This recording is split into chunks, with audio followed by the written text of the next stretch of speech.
মোহিত সে ডায়েরির কয়েকটা পাতা। সেই ডায়েরি থেকে থানার দারোগা ইউসুফ তার এক বন্ধুকে যেমনটি বলেছিলেন তার জবানিতে।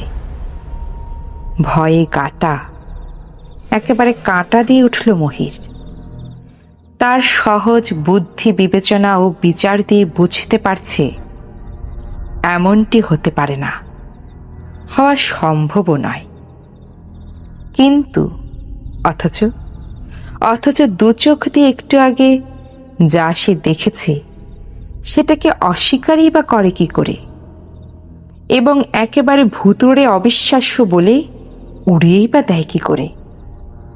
কিন্তু আশ্চর্য, ভাবতে গেলে এখনো গাটা যেন শিরশির করে উঠছে, গায়ের লোমগুলো সোজা হয়ে উঠছে।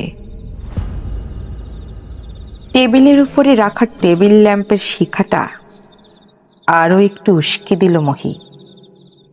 আলোর শিখাটা আরও উজ্জ্বল হয়ে উঠল। সেই উজ্জ্বল আলোয় তীক্ষ্ণ প্রখর অনুসন্ধানী চোখে আরেকবার মহি ঘরটার চারদিকে তাকিয়ে তাকিয়ে দেখতে লাগলো।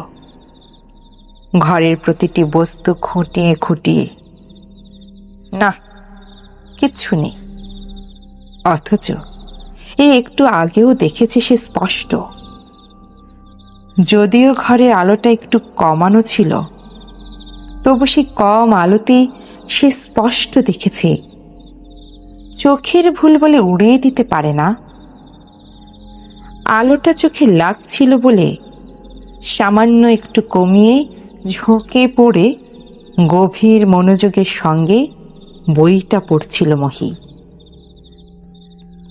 সুন্দর কমনীয় চুরি পরা দুখানি হাত কে যেন তারই ঠিক পাশে টেবিলের উপরে রাখল। চুরির মিষ্টি মৃদু আওয়াজে তার মনোযোগ আকৃষ্ট হয়েছিল। এক দৃষ্টে কতকটা গভীর বিস্ময়ের সঙ্গে তার সামনে টেবিলের উপর রাখা চুরি পরা হাত দুটির দিকে তাকিয়েছিল মহি।